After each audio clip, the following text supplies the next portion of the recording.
Hi there. This video is a brief explanation of why we've decided, at least Wellbe Group, not to use problem headers in SystmOne and what we've developed as an alternative. This is really a kind of practice choice, and there's pluses and minuses to both, but it's something that crops up quite regularly, so I thought it might be helpful to give a bit of an explanation. So, problem headers in SystmOne are probably a little bit like SystmOne recalls. Um, they're very precise. They can be very useful, but they can also be a lot of work. On this test patient, you can see we have no problem headers on our clinical tree. And there are a number of reasons why we decided to do that. Principally, we found that they're not used consistently between practices. So when patients register, you've not always got useful problem headers. They're not consistently used within practices a lot of the time. It's often a lot of work to try and keep them up to date and useful. And we're not convinced, I suppose, they're needed as much as they perhaps once were. Back in the days when I were a lad, before we were on SystmOne, I remember in our practice, I think the clinical system we used, problem headers were kind of quite central, and it was the only way really to kind of group together information. Obviously, nowadays in the tab journal, you can easily search for keywords. Say if I search for hypertension or whatever it might be. So what we developed over a number of years now at the Wellbe Group, and we've made it available as part of Wellbe Innovate, is our own kind of medical summary.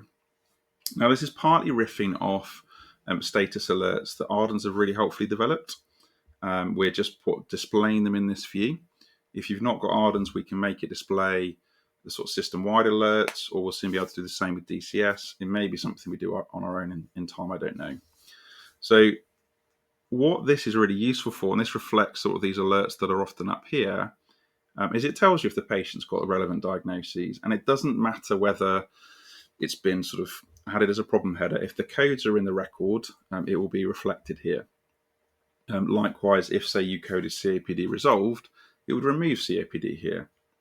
There are some diagnoses that don't always appear here, and so we've added them in. So, for example, if a patient's got a code of sarcoidosis, we make this appear under this diagnoses header. We've then kind of deliberately done sort of hunts for other key codes like causes of injury, harm, safeguarding concerns, procedures, when patients were first diagnosed, because we find that can be useful. We have still included problem headers in this view, because that can be useful for some patients and some people like them. But we actually think this is more sort of, I guess, realistic to keep up to date and more reliable as a summary of what's going on for patients.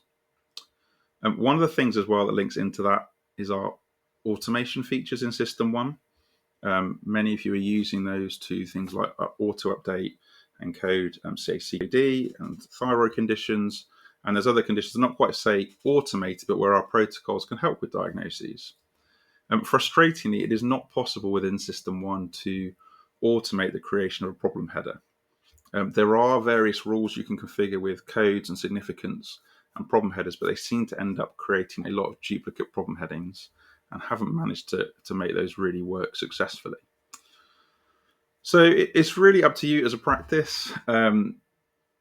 Many of you will be really committed to problem headers, and that's absolutely fine. And in which case, you may decide then you don't want to use some of our automations, you want to do them manually.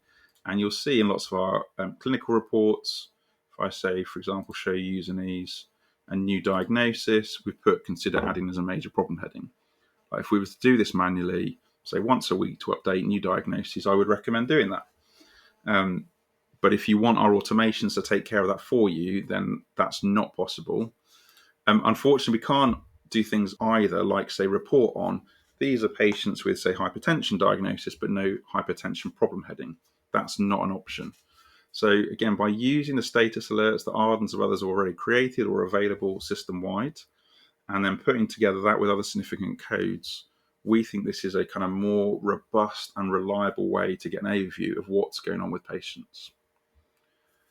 A couple of downsides, and the biggest one I've come across is that most sort of letter templates for referrals will put in active problem headers.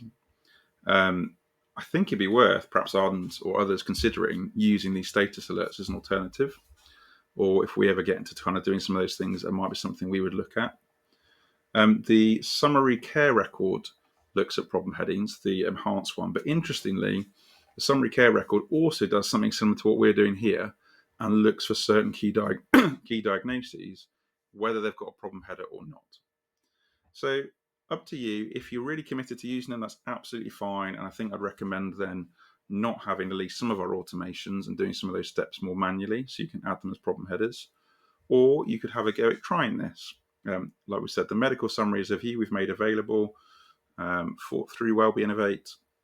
You could do what we've done and put it in our clinical tree, and it may be something that you find really useful. And also through this, you may find you start to get to recognize more of these icons. And again, this can be a really helpful, quick way to know at a glance the kind of key things that are going on for a patient. Hope that makes sense. Appreciate and be interested to know what you guys think. But that's what we're doing anyway at the moment. Thanks.